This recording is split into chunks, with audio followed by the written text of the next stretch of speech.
Hey, Ben Sissel here. So excited to be at Watkins Glen International because that means we're about to do the all-MG feature race of the Collier Cup. We have some great MGs here, which is my favorite kind of car, including an MG TC right here, what we would consider to be a pre-war car. And then my buddy Dan Leonard here has a world-famous special MG. Dan, what in the world is this thing?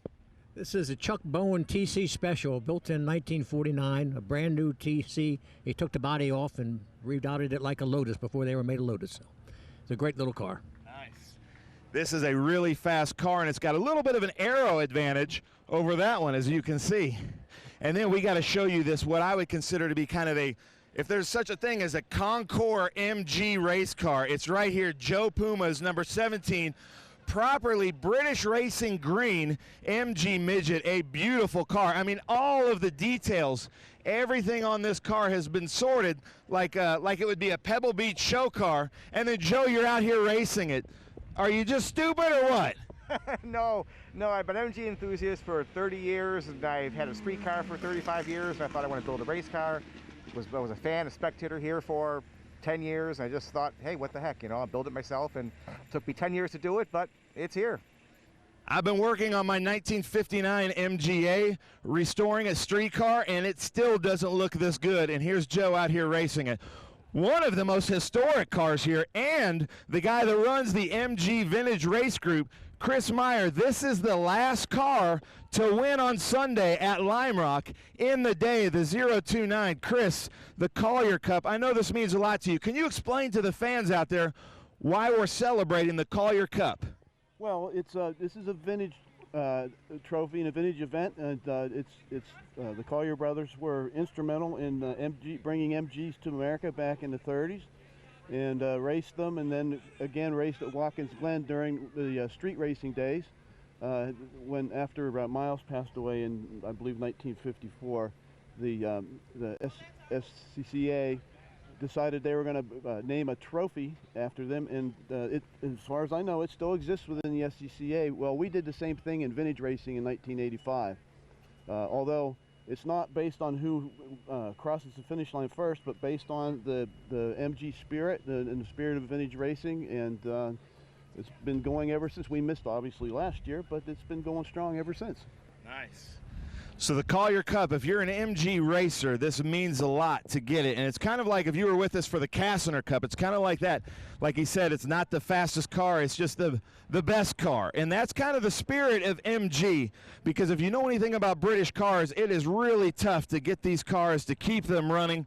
Some beautiful MG midgets from Tin Cup. I'm not even going to begin to try to say Dick's last name. Dick, how do you pronounce your last name? Rzepkowski, the R is silent. Rzepkowski, the R is silent, so we're going to know that then when we're up in the booth. So MG midgets, we've got TCs, we've got a special MGA. This is our first MG BGT. He's here quite a bit. Tell us about your BGT, Al. Very rare. There's not many of them out in racing. I'm not very fast, but I have fun. It's all about the cars. Nice, I love it. He says he's not very fast, but he has fun, and that to me is kind of the spirit of MG. But we got to look at this, Steve Konsin's car. If you can get close-ups on this, Tony. Beautiful MG. Tell us, Steve, about your car. It's a 53 TD with a TF 1500 block and a TC transmission, regular TD rear end, and puts out about 140 horsepower, and it moves pretty good. Nice. So yeah, thank you. It does move pretty good, but look at this, Tony. Still has the wooden dash properly, and then what I would call kind of the motorcycle bicycle fenders, the suicide doors that open this way. But like I've always said in our broadcast, anytime you race on wire wheels, you have my attention. But look at this, another what I would consider to be like a Concours show car out here racing. And Steve's been doing the Collier Cup with us for years. It seems like you always kind of put this on your calendar.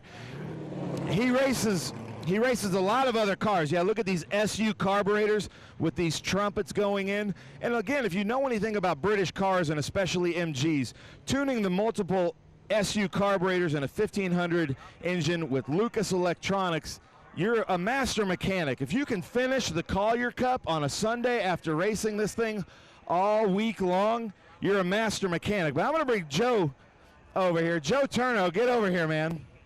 Because I believe the 029 was yours, right? So tell us about the Collier Cup and this MG Vintage Racers group, because I'm an MG guy and I consider myself to definitely be crazy. You're the craziest. Well, I would say so, yes. A lot of people would agree on that. But the Collier Cup started in 1954 to honor Sam and Miles Collier. And to make a long story short, fast forward to 1988, when I won the Collier Cup for the first time, they said there's so few participants, we're going to kick you off the schedule. Not in those exact words, but I got the message. So at the time, there were no word processors, just postage stamps and typed letters. And I started sending out letters and making phone calls for the '89 reunion.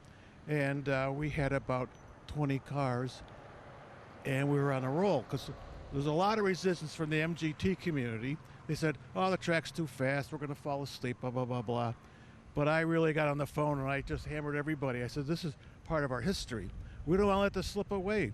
They got other things to do here. They were nice enough to put us on the schedule. Fast forward to '94 was the highlight of my life. As a matter of fact, Dan Fadden has a great picture of when we, surprisingly, I got the track to allow us to use the stretch between turns 10 and 11. After our session finished, we went over there with hot cars running, and we staged a great photo. You ought to take a look at that. And we had the flying shingle here, and R1, which is the other car, and I was gridded next to the flying shingle thinking, oh God, Joe, don't screw up, because that car's historic. I mean, it's just unbelievable. If you don't know, we wouldn't have the great movie Ford versus Ferrari without the flying shingle. You bet, yeah. That was the basis of Ken Miles' career, and he got a lot of notice for that. Did amazing things with it. And with his earlier car, the R1, he was beating the 550 Spiders on the West Coast, and that was it. Yeah. So I got to go, Joe, but thank you so much. Thank you. Joe Turno, the man that kind of got this thing going. Are we showing one on the grid? Is that what they're doing? Oh, they're coming up here. Okay, watch out. They're coming up here. Another beautiful TD with these motorcycle flares. But I'm going to come down here to Larry Smith with his mechanic Laurel. Larry, the beautiful SVRA blue midget, the Collier Cup. What does this mean to you? It's the highlight of my racing season. What's that? Highlight of my racing season. Yeah. But finishing the Collier Cup in your MG, that's got to be quite a feat. Looking forward to it, Ben. Thank you. Have fun, man. So Larry can't hear me. We're going to come down here. Paul Konkle down here in his MGB all the way from Southern California. So I think you win the Road Warriors. So Paul, you win the Road Warriors all the way from Southern California. You were with us at Road America. Now here you are. You drove like a week to Watkins Glen to race in the Collier Cup. Your B is running. How's it feel? It's great. It's running good. I'm just going to try to keep up with Kenny, which is a pretty tall order. So first time at this track. First time at Watkins Glen, so that means your first time at in the Collier Cup in your MGB. How's it feel? It's great. This is a cool event. I'm going to come back for sure. Nice. I love it. So we've got many cars in this. We were talking to him yesterday. This is your first SVRA event, MGB out here. How's it feel to be running in the Collier Cup at Watkins Glen? Well, my dad's run every iteration here since 1957, so following in his footsteps of running a B here, I just can't explain it. I got 5 combat tours in Iraq and Afghanistan, and this, just playing tribute to him makes up for everything.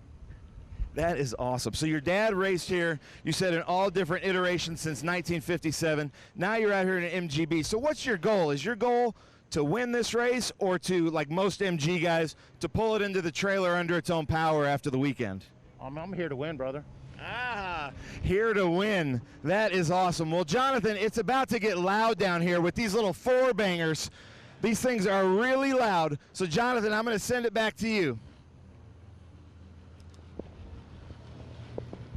Brilliant stuff, Ben. You can tell he's an MG man. As a Brit, I see his affection for the mark that is MG, and we are very delighted to bring you the Collier Cup.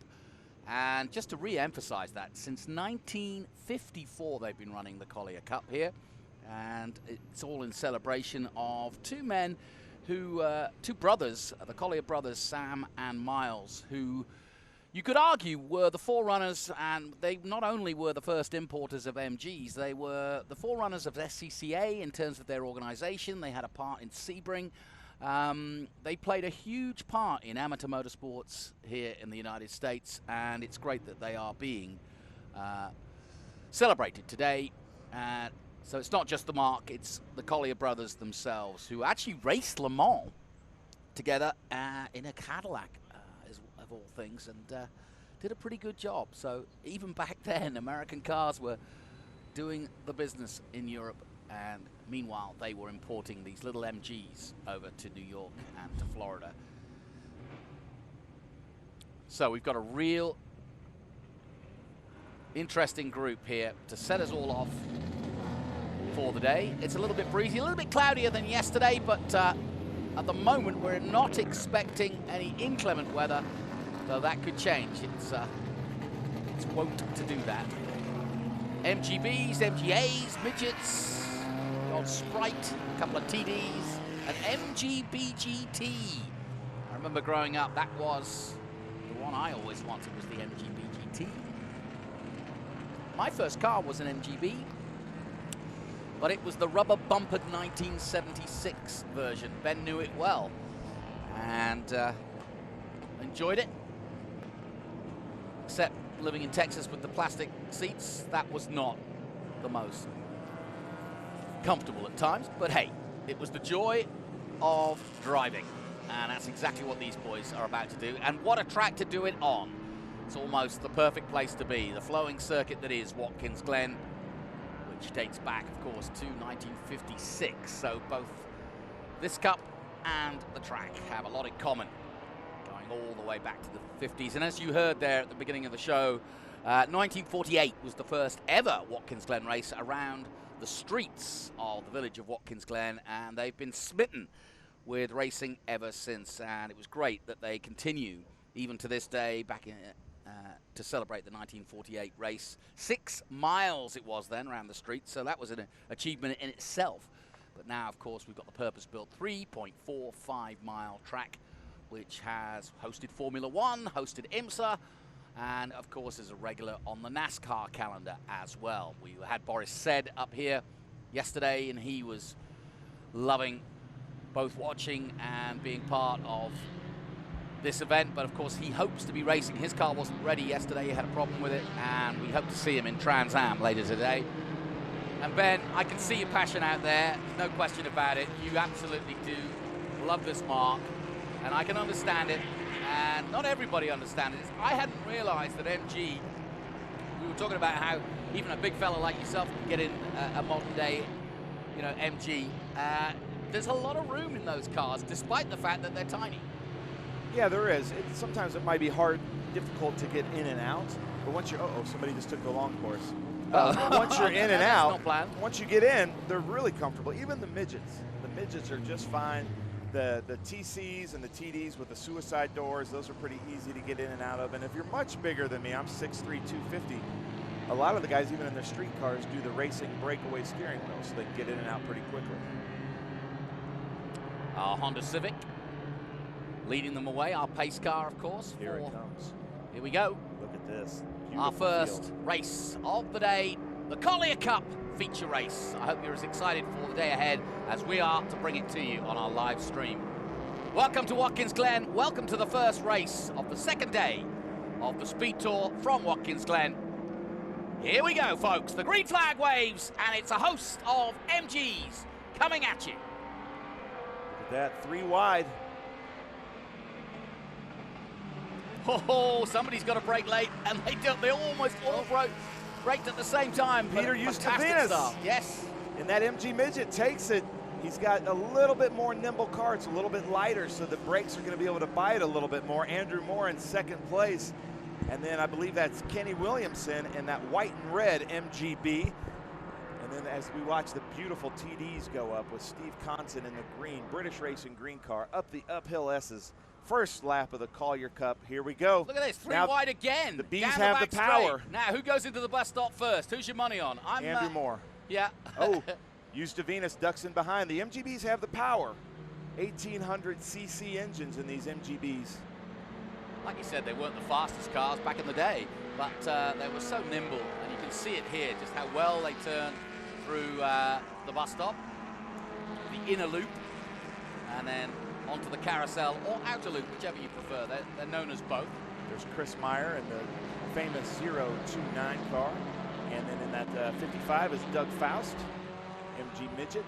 Lots of beautiful cars. You know, MGs in the collector car world are not thought of, especially the Bs and the Midgets and the As are not thought to be like really high-end classics. But if you're an MG person, for one, you're a little bit crazy like I am, and you try to restore and get the cars looking as good as you can. And you can see there are a lot of concours show-winning cars in this MG Collier Cup, and I love that. I love the care. But then some of them, like the 029, there's so much history that they want to keep it as it raced because it's the last winning car at Lime Rock on a Sunday back in, I think, like 1955 or something like that. Well, and you know, growing up in England, the MG was considered, you know, the affordable sports car.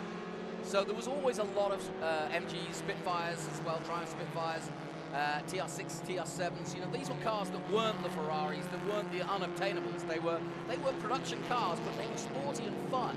So it was convertible that even the common man could you know, inspired to be an owner of. So I think that's why perhaps it doesn't have the reverence of some of the. And there were so many of them. Ferraris. Yes, so they were the Miatas of the day. Yes, exactly. That's a very good. Hundreds of thousands of these Bs were made, As, but the Midget, man, look at that. So that's Uzdavinis. He told me how to properly pronounce his name, so he's been watching us. Because he said, which in the end is quite simple. You just drop the Z. Yeah. Just drop the R. He said it's Uzdavinis. And then, yeah. So Rzepkowski, Richard Rzepkowski in that number 74, he said drop the R and you've got it.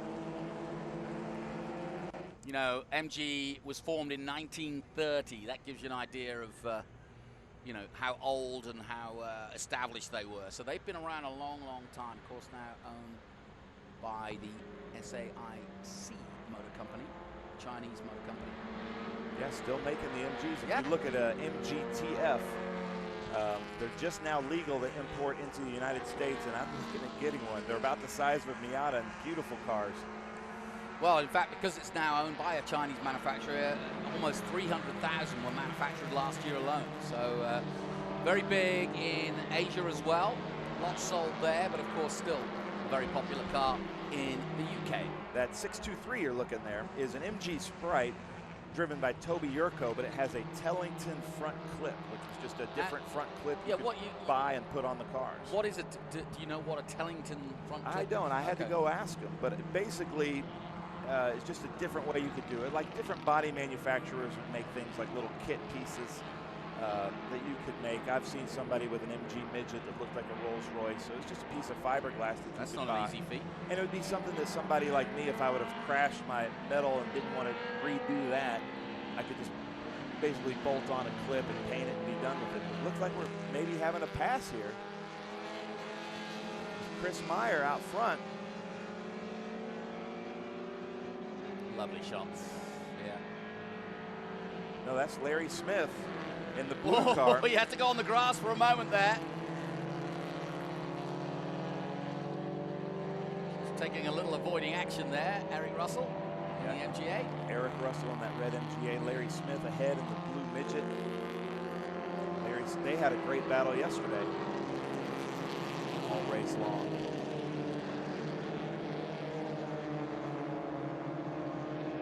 So the MGA has a metal frame about the size of like a Chevy S10 frame. So it's got a little bit more weight, but it also has a little bit more motor than that MG Midget. And I just really like the looks of the MGA. I think that's a beautiful car. So do you cover a particular, I know you've got one, but is that the one you wanted, or is it just happened to land in your lap? Or? No, it's I had an MGB. We went to the Nashville British Car Club car show, and my wife saw the A's and said, I'd like one of those. So I sold the B to buy an A. Because if your wife likes a car, then it's a little bit easier You've got to a chance, keep a right? car. Yeah. So that's the 0-2 there of Anthony Hess going up the uphill S's in his MGB, Dallas Cowboy colors. Yeah. I like the reference.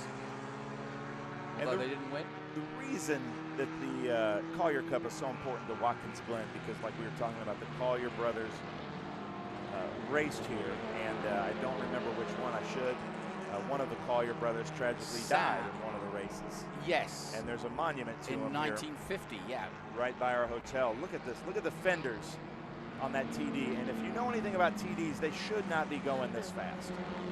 That is a really well-prepared wire wheels. It was Sam Collier that raced. Both Miles of them sadly, did. Yeah, both of them did. Miles sadly succumbed to polio in 1954 at the age of 40. But yeah, they were pioneers, the pair of them. And it's not just the fact that they imported MGs, as I said. They were racers themselves, not the most successful necessarily, but it was what they did. They basically formed, if you like, the forerunner to the SCCA. So a very important part of motor racing here in the United States. And they not only had influence here in New York, but they had they spent a lot of time in Florida, and hence the Sebring. Beginnings of the 12 hours. A lot to do with the Colliers as well. So, yeah. Great to see all the RVs out here again this weekend. The stands aren't packed with people, as you can imagine. COVID's still very much a factor here. But that MGB GT getting close. Locking up the brakes a little bit.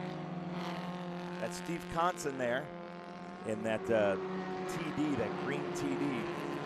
Being followed by Alan Costich in that MGB GT.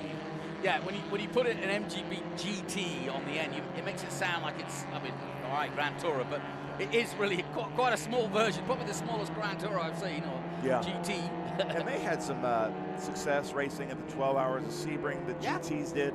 It's basically just the hardtop of the MGB, but it didn't really come with anything else other than a little bit of extra weight. So it wasn't like a Mustang GT is like a souped up Mustang. It was basically just a hardtop MGB. And I can assure you, growing up in England, the hard top in the cold winters of the UK going to work was quite useful, because it's nice having a convertible when you can only use it 2 days a year in the UK. Look at that. You can see the spelling of his name there with the great shots we're getting, but that is Rzepkowski, Richard Rzepkowski. The R is silent in that 74 MG midget. You know, I love the fact that you get down on the grid beforehand, because, you know, the real character of the guys that do this day in, day out, and week in, week out, comes across. You know, they're just having fun. They know they haven't got the most powerful race car, and that's not the point. They're just enjoying it. It's affordable. It's doable. And they're part of a classic era. Yeah. And like I said, I know this is totally unjournalistic of me, but I love all the cars and all the racing here with SVRA and Trans Am and IGT. But to me, MG is the only one that matters. So to have an all MG feature race like this is so exciting. I'm just watching. I forget that I'm supposed to be talking. He says while talking. Yeah. Doug Faust again in that white and blue. And we were talking about Ken Miles from the Ford vs. Ferrari and the opening scenes, which I loved in that Ford vs. Ferrari movie, is him working on an MGA. Yes. But he made this the flying shingle that kind of made him known. Basically took what I believe was like a TD and an MGA and just kind of flattened it out like a shingle. Really odd looking car, but it was so fast, and that kind of got him his reputation where people like Carroll Shelby just had to take notice, and it just took off from there. So I really appreciated the little homage that they did to Ken Miles' history with MG in the opening scenes of that movie. Yeah, and it was much to the chagrin of the racers in America that people like Miles were so good in these smaller cars, because they were like, what the heck? Yeah, I've got a 427 and I can't beat this little 1800 cc. Exactly. Guy. Yeah, that would be that would be definitely not good to your manhood. And that's where you get the motivation for the Cobra and so on and so forth. Was, well, how much power can we put in one of these tiny chassis? And the answer was too much. Yes. That's Ted Hershey there in that Tin Cup racing. And you can tell by the taillights, just like the minis. So those are the rounded taillights. So that would be kind of the first series of the MG Midget, and they got more square as time went on. And then, like you were talking about, you had an MGB with the rubber bumpers. Yes, so that's the right, chrome yeah. bumper MGs up till 75 are worth a little bit more. People like them. The pull handle MGBs are more than the buttons. So there's little things because the MGBs were made, I think, from 62 to 1980. So they kept making little changes. So the little changes each one. So I liked the 1970 because I like the split bumpers of the 1970. Oh, that's right. Yeah, I remember those. There's Chris Meyer there. That is such a beautiful car. Look at the lines of just how he prepared the roll cage in that car. And I believe that car belonged to Joe Turno, who we spoke to earlier on the grid. But Chris does so much with the MG Vintage Racers Group, MGVR. You need to go check them out on Google. One of the most fun groups you can race with. I love the fact we got a nice close-up there. He's got a Ferrari logo on the side there. I think that's a Jake Stable, which is a donkey in the Ferrari logo, which all the Jake Stable guys are here with us this weekend. We had a big party last night, which is a lot of fun. And so let me explain to you this, because it is really difficult to drive a slow car fast. And no offense to the MG people, I know what you mean. MGs are slow cars. So to drive them with this kind of momentum and maneuvering is really difficult. It's a lot harder to drive these MGs fast at, like, let's say 80, 90, 100 miles an hour than it would be a modern Corvette at 160 miles an hour. Yeah. Joseph Puma, that's the car that I consider. You got to look at this. I think that would pass a 100-point inspection from some of these Pebble Beach Concord judges. Just a beautifully prepared race car. And no offense to Joseph Puma, and I hope his wife isn't listening, but he's probably got $40,000 and hundreds of hours into that car that is maybe worth $15,000, $20,000. You know, it's sad, but that's the love and the craziness of these MG guys, and I am one of them. I've definitely overinvested in my 1959 MGA because I love it and it deserves it. Here's the leader. We got a new leader, guys. Kenny Williamson. He said he did tours in Iraq. His dad's been racing here all iterations of MG, and I believe he right now is leading the race. Check this out. He is going to be so excited. Andrew Moore. Can he keep Andrew Moore behind him? Look at Andrew Moore. Andrew, thank you for getting my memo. He's wearing those day glow gloves, which we love as camera operators because we can see what all they're doing in there. So here we go, MGB versus MGB. Equally prepared cars. This is going to come down to who is the best driver. And Andrew Moore has won a lot of races in that British Racing green and yellow MGB. So can Kenny Williamson? Oh, he's coming back at him on the inside. At the boot. Into tow. And out again. And now the long run down to the heel. Dan Leonard there in that MG TC Special, and you can see he's got a TC behind him. So made for racing, you can see how his car, the blue car, has quite the advantage. And then get a shot of his helmet. He is wearing the helmet that they would have worn back in the day. If this was black and white, it would look like this was shot 50 years ago. I love when our drivers do that. One of our great enthusiasts, Dan Leonard. And then look at this. TC handles pretty well, doesn't it? It does, yeah. Those little bicycle tires and the bicycle fenders. Room for the luggage on the back. They're competitive. And I tell you what, we did an event with, well, let's get back to this race. Yeah, I was going to say, coming into 11 here, this is heating up nicely. Both. So you can see the square headlights there, the taillights of Andrew Moore, so that's a newer iteration of the MGB. Kenny is in an older one. They came in 3 main bearing engines and 5 main bearing. I think if you're driving an MGB, it's to the rules that you can run a 5 main bearing. So if he's running a 3, he's crazy. But Andrew is in a 5 main bearing MGB based on those taillights. And that just means more stability in the low end, the crankshaft of your MG. And you need all the stability you can get. These are heavy iron engines on these cars. 4-speed transmissions. Let's see what they do here on the final lap. Andrew Moore is going to try to goes around the outside. Might be a little bit faster. Down the back straight Kenny for the looks final like time. he's struggling. Look at his head. Yes. Something's going on. He's looking in his mirror. Andrew Moore tries to duck in. Kenny takes it through the inner loop. Look at it hanging it out. Ooh, Andrew You wants know it. they're pushing it. Final lap then, the Collier Cup to kick us off here for day 2 of the Speed Tour, and a wonderful exhibition stroke race. And I say exhibition because we got to see all the cars in their fine glory, but this is very much a race, and a race to the final corner. And all the way through, look at this, now the TC's got ahead. No, that's the TD. Oh, that's the TD, So, yes, right. I don't know if Dan Leonard hit the fast button or if the TC fell back. So the Collier Cup held since 1954, and wonderful to see. Yeah. We got to get back to that front racing action, though. That's going to be quite the finish. Yeah. Look at these cars coming through, just works of art. You know, that this rings true to me that our tagline is some people collect art and we race it, and that's what they're doing. Well, here we go. He's going to hang on. There's the 27 by the looks of things as he comes back up the hill.